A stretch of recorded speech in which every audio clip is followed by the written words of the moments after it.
first thing I saw was these wonderful walls, which looked to me like very abstract paintings, and the kind of paintings I would love actually.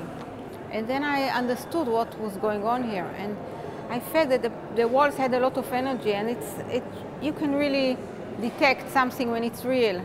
It was not made-up walls, but it really carried a residue of time, of another time, of other times, and also of all the work that was done here. And then the whole idea of this place is, you know, connected to coal and coal mine and coal and coking coal. And you know, coking coal is when you really want to get the essence of something. It's almost what I do to my people. I take them, I try to get all the unnecessary details and to really stay with the coal, coking people process. And then, of course, you know, you think about the idea of a factory. And a factory, you know, it's such a powerful thing, and it's a man-created idea. And then I started to see the architecture around, and it's such a imaginary, almost something that you would think would be an architecture of ideas that were never built, because they would have no substance in reality, because it was so full of imagination, but also maybe too big, too large, too strange. But this was actually happening here. And so there was all this idea that came to me about, you know, this utopia, to take this area and to try to get energy out of it, coal and steel and all of that. And you know, there is also, when you drive and you see those strange grim houses that they all look the same, and then suddenly the history comes, a little bit of piece of history comes and goes, and then I came to do something here.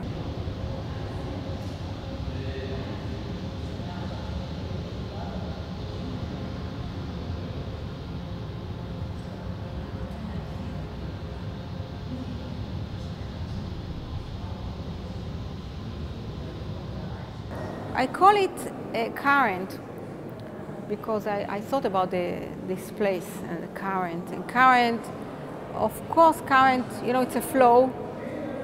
It could be a flow of water, it could be a flow of any substance in nature. But current could be also something man-made, like electricity, or, you know, any vector of movement.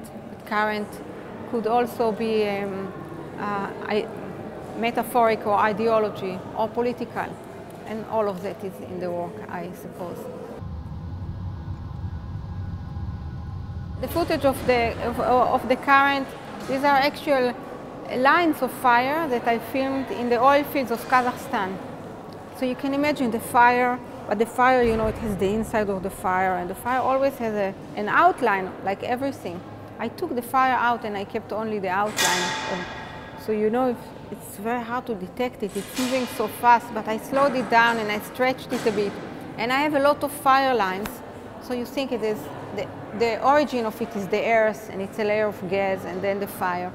And so it's something that comes from nature, and you can feel it. And the people are, the footage of the people, it's from different places. Some of them I filmed in Paris, going into the Louvre. It's those long lines of people. And the other people are from footage from Tahrir Square in Egypt, when they start the whole movement and started off. You know, it's another current of movement against another current of movement that really is changing the whole area of the Middle East.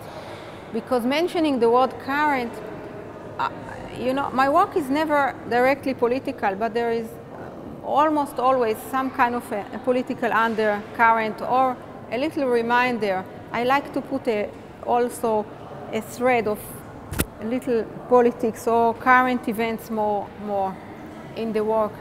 And some of these people, it's just me. And when I say political, I don't mean very specifically political, but I'm really interested in